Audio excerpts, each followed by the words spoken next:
This week tutorial is on 3 topics. I hope you remember we did one topic yesterday, which is optical properties, but we did the electrical properties and magnetic properties last week. So this is the content. If you see, because we have 3 topics, the content is a little bit more, but I will go through and give you the equations and everything. So the questions are easy. However, the content, as we are covering 3 topics, that will be a bit more than normally we have for a tutorial. Okay. So we discuss about the electrical properties. Under the electrical properties, we discuss about the electrical conduction. Hope you remember. So you have already, I hope you have already studied the Ohm's law in your electrical fundamentals. So that is V is equals to IR. So if you consider here voltage, you know what is the voltage and the current. Current is the flow of electrons. So we are looking at, in engineering material side, we are looking at this resistance, and resistance is equals to rho times L over A. That means if you consider a wire, a piece of wire or something, here is length is L and the cross section area is A, and the resistivity of this material, resistance of this material is given by the resistivity times L over A. So this resistivity, we use the rho for that, and it is a material property. And there are 2 things here, resistivity and the conductivity. So they are opposite properties. So if you consider resistivity, that is equals to 1 over the conductivity. So you have this equation wherever you need to use it, you can use it. So the other thing is we can again get something for, we can relate the conductivity with the current density. So current density, we use the J for current density, and it is the conductivity times the epsilon. So that is, epsilon is the electric field intensity. So conductivity times the electric field intensity, that gives you the current density, which is current per unit area. J is the current per unit area, and we know already conductivity is 1 over the resistivity, and this electrical field intensity is voltage divided by the length. So that we can relate in that way as well. When you consider the metals, the resistivity is like opposing the current. It is an obstacle for the current to flow. So that can happen due to the temperature. When the temperature increases, what happens? When the temperature increases, the atoms will move faster. So when the atoms are moving faster, it is hard for electrons to move. So that is one resistivity is because of the temperature. And the other one is impurities. When you have impurities in a metal, again it is disrupting the way of the electrons to move. So again, that is contributing to the resistivity. The other one is the deformation. If you have any deformation in the metal, again that will be contributing to the resistivity. So these 3, when you add the resistivity from these 3 things, that will be giving us the total resistivity for the material. Are we good? Any question? Do you understand this? You have 1 more week to go. So are we all good? Any question? No questions? Okay, so we have few more things. So can I move to the next part?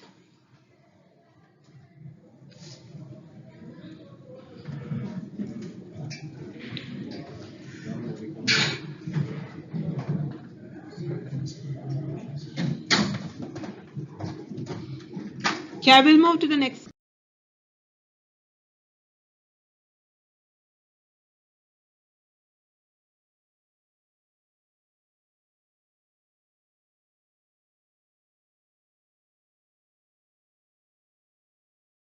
So electromagnetic radiation. So light. So the optical properties we look at yesterday. Were you guys in the class yesterday? No one? So in the optical properties, what we are looking at is when light shining on a material, what is happening. So some materials we see different colors, like gold is yellow, and copper is red. So why those different materials give us different colors? Some are shining, some are dull, some are transparent, some are opaque, some are translucent. We need to know how different materials behave when a light hits with the material. So that's what we are talking about in the optical properties. The other thing is, when light passes from one material to the other to another material, speed of the light will change, and also the direction of light is changing. So we are using these principles. Where are we using these principles? That's how we get glasses as well, isn't it? So if I can't see short distance, so that this one, when the light is passing through this, it is bending the light so that I can see the short distance, these small letters. So we are using this phenomena. So when we are selecting materials, we should know how, and also it's not just the reflection. This is because of the curvature of this glass as well. But we are not going to talk about these things at this moment. But we need to know that light is changing the direction and also the speed when it is moving from one media to another media. Okay, so that's what we learned here. And light is a wave, like it has both the wave properties and also the particle properties. When you consider it as a wave, it has the magnetic properties and also electric. It is an electromagnetic wave. So it has electrical properties and also magnetic properties. So you can find out the energy carrying by these particles. If you consider it as a particle characteristics, it can be found using this equation. So here h is the Planck constant and v is the frequency of the radiation, and again or the velocity is you can find the velocity. It is the velocity of light in air divided by the lambda. Lambda is the wavelength. So use these equations again, you will get these equations. So when light is going through a material, what can happen to that? So light is hitting this material. So some part of the part is going through this one, and some part is absorbed or scattering inside the material, and some part is coming back. So this ones we call, this is reflection, and this is refraction, and this is the absorbed light. So you can see this light intensity of the light is this reflecting part, refraction parts, and the absorption, and also reflection part. So when you consider the adding three together will give you the intensity of the light which is hitting on the material. So that is another equation which comes under the optical properties. So when you have a transparent material, that means most of the light, they are in proportion. So if most of the light is going through to the other side, it is a transparent material. If most of the light is absorbed and reflect, then that is an opaque material. In between these two will be a translucent material. So depending on how much is going through, how much is absorbing, how much is reflecting, we can figure out, we can justify, or else we can explain why different materials are, some are opaque, some are transparent, and some are translucent.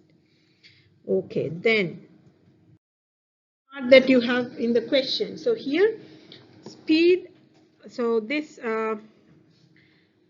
n is an important thing. N is the index of refraction. So when refraction means what? I told you yesterday if you were in the class. So when you consider air, and if you consider going to this is water. So when the light comes from air and going to water, light is bending like this. So this, we have refraction coefficients in both the materials. This is the refraction coefficient of air, and we have a refraction coefficient of water. They are material properties. Refraction coefficient is a material property. So this refraction coefficient is the speed of light in air divided by the speed of light in that particular material. V is the speed of light. C is the speed of light in air. So when we can again write this equation using this, because these are equations will be given to you, and I explained how this comes in your lecture, and the recording is already there. You can, it's a long topic, okay? So we don't cover everything here, so you can watch the recording. Please watch it and get back to me if you have any question, if you were not in the class yesterday. So again, this reflectivity of a material is given by R, and we can find the reflectivity of material using this equation as well. So N is the refraction coefficient in the media 2, N1 is the media 1 refraction coefficient. So if you know all this, you can find the reflectivity when the light is going from one media to another media. Let's take that numerical question. They are really easy. You just need to understand the theory a bit, but even though you find theory as very dense and complex, when you come to numerical questions, it is very easy.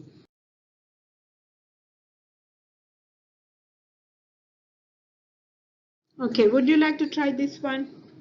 So this is, I will give you the equations, okay? So can you understand the question first? The room temperature, electrical conductivity of a silicon specimen is given to us. So this is the conductivity. Conductivity is given to us. And the hole concentration is given to us. Using the electron and hole mobility given in the table, compute the electron concentration. So we are looking at silicon. So for silicon, electron mobility is 0.14 and the hole mobility is 0.05. Are we right? So now we need to use this information and we need to find the concentration of electrons. Concentration of, electron concentration. How do we find it?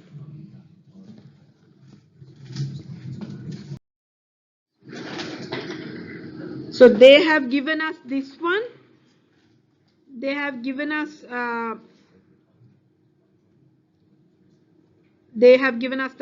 P.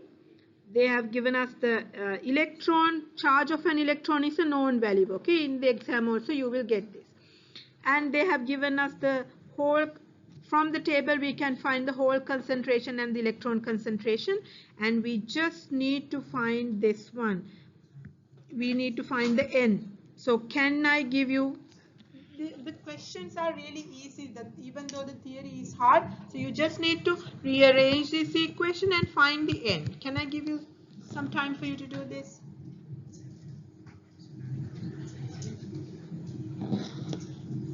Arrange it.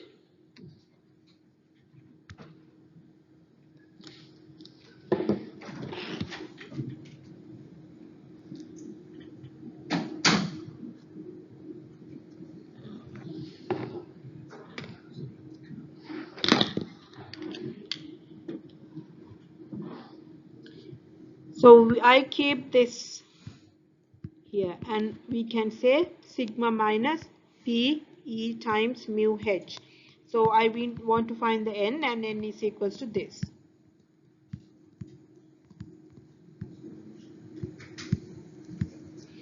So you just need to substitute the numbers. So N is equals to, sigma is given to us 5.93 times 10 to the negative 3 minus whole concentration is 7 times 10 to the 17, and E is 1.6 times 10 to the negative 19. So charge of an electron and charge of a proton is the same. So that's why we have E in both the holes and also in the electrons.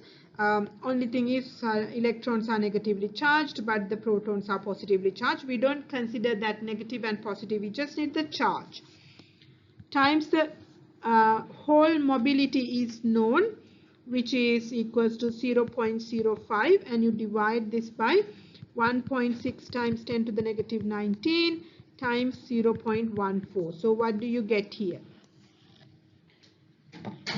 So that will be in a cubic meter of material. In a cubic meter of materials, how many electrons are there?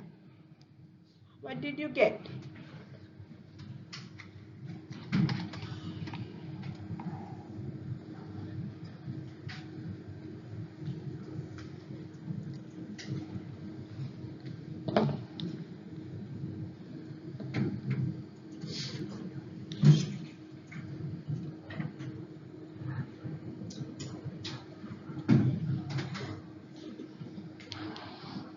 What do we get?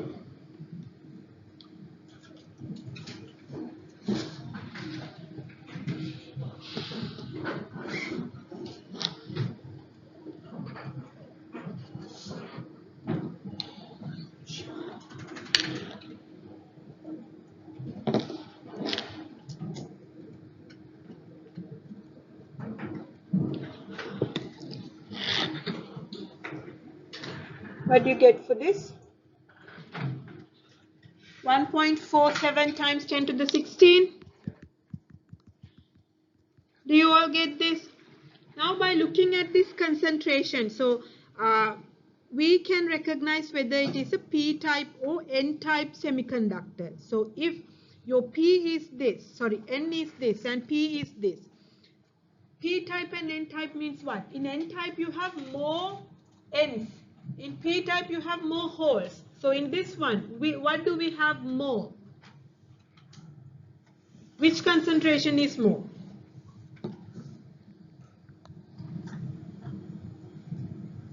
Which one is more? P is more because it's 10 to the 17 and E is and N is 10 to the 16. So we have more P. So you have P more than N. So what kind of a semiconductor is it? P-type or N-type? It's P-type, isn't it? So when you have more P's, it is P-type. If you have more N's, it is N-type. So the second part of this question is for you to find whether it is a P-type or N-type. Or else actually you can do it in another way as well. If you find these two parts, if this part is higher, it is N-type. If the other part, this electron hole part is, then it is P-type. So you can either compare this or else either compare these two and you can figure out whether it is a P-type or N-type. Are we good? Any question? No questions. Can I move to the next question? Okay. So we already got. We also we discussed the answer for this one. It is a P-type. Okay, I want you to do this now. I'll give you time. I already explained what do we mean by. Did I tell you which point is saturation? I told you remanence, cohesivity. Leave this one. I'll explain you this because you don't have the table. What is the saturation magnetization? I'll give you time for you to do this. So saturation magnetization, you already know what is magnetization. So B is equals to, you already know this, mu times M plus mu, susceptibility times mu naught times H. Am I right?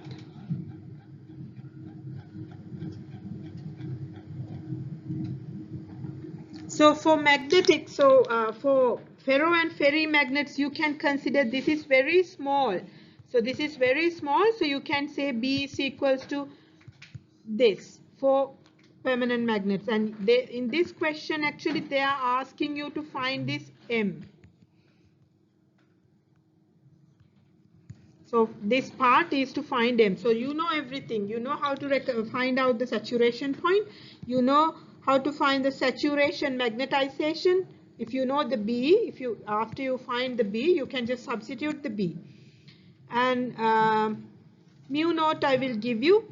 Remanence, you know which point is remanence, I already told you. Only thing I need to give you is the mu naught for vacuum. Naught is for vacuum. So that will be 4 pi times, mu naught is 4 pi times 10 to the negative 7 henries per meter. Okay, so you find these ones. Leave the E because I want to give you the table, and I will bring you attendance sheet.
Okay, so what did you get?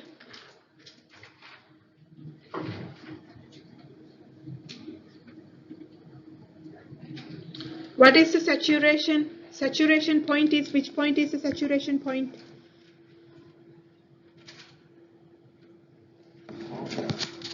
Which top? What is this point? What do we call this point? This point is what? Three names: remanence, cohesivity, and saturation. So which one is this? This is remanence, and this one is cohesivity, and this is your saturation point. So what is the saturation flux? If you get this kind of question, you can draw it, and different people will see it in different numbers. So this will be roughly 1.3. Okay. So let's take it as 1. Whatever you get, if you found the point, that should be enough. So you can figure out what's the number there. Okay. So that answer for the first one is 1.3 Teslas. B. They're asking you to find the B. Now, how do you find the saturation point, magnetization? So you can find the magnetization at the saturation point, which is equals to B is 1.3 divided by 4 pi times 10 to the negative 17. Make sense? What's that? Mu naught, it is mu. You do see, this is mu, okay? Not, mu. Yes, that is mu. Yes, mu naught is a known number, which is the permeability of vacuum. It's an odd number and it will be given to you, yes. So you just substitute the numbers and you get something. What do you get?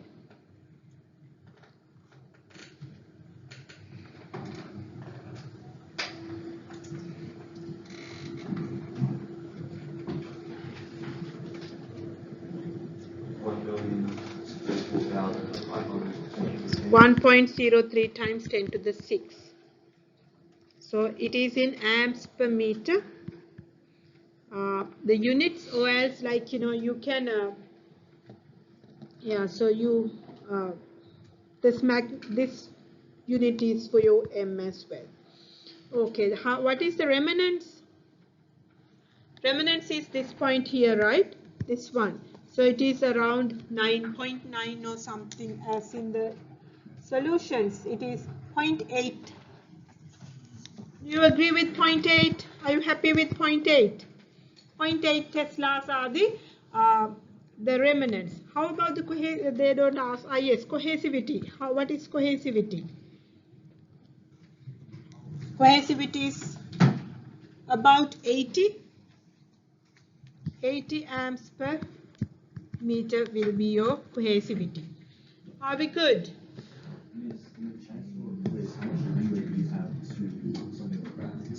What's that? Like you said, 8. How much leeway do you have? It's up to you. So you can, like, if someone says 75, if someone say 85, that should be fine as long as you have shown the point on the graph. Okay, so if you have it in a, you can do it in accurately if you want to, but like, for the exam, if your one is 5 to any side should be fine, it's okay. But you can't say this is 50. It should be close to 70, in between 70 and 85. 75 and 85, something should be okay because it's here. It's not 50, and it can be maybe 75 or 80, something like that. Okay, now we'll go to the table and figure out whether this is a soft magnet or a hard magnet. So what are the differences between soft magnets and hard magnets? So here, if you look at this table, you can see these numbers here. You can see the, if you look at the saturation point, so you have for soft magnet, this is for soft and this is for hard. And if you look at the cohesivity, remanence, so you are comparing with these ones. And can you tell me, depending on your saturation point, depending on your remanence and the cohesivity, is this a soft magnet or a hard magnet? The curve that you got. Look at the numbers. So saturation point, is it lies in this soft magnet table or not?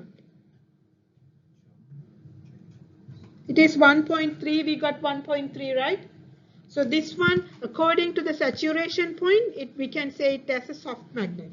How about the cohesivity? What did we get for the cohesivity?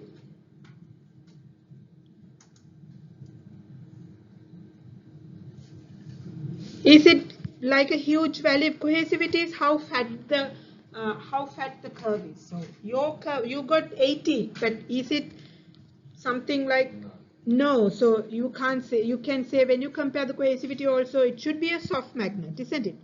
Cohesivity, comparing the cohesivity also, it should be a soft magnet. And remanence, if you look at the remanence, we got 0.8. So remanence is here. Remanence is like, if you draw this too, so that will be, what you have is something like this. Your remanence is high, but it's a very thin curve with a small saturation point. And if you compare with a hard magnet, that will be, the remanence can be very close to this, but however the saturation point is high and it is fat, so you can see the cohesivity also high. So what can you say? How can you conclude? This should be a soft magnet. Agree? Yes, so this is a soft magnet. Any question? No questions? Okay. Also, you can consider the area under the curve. So because they have given you the energy. So you don't have to do it, but if you want to do it, that will be the area. You can calculate the area roughly. It's an odd shape, but you guys should have done the maths to find out the area. Roughly you can find the area, and area also very small, so you can again mention that as well.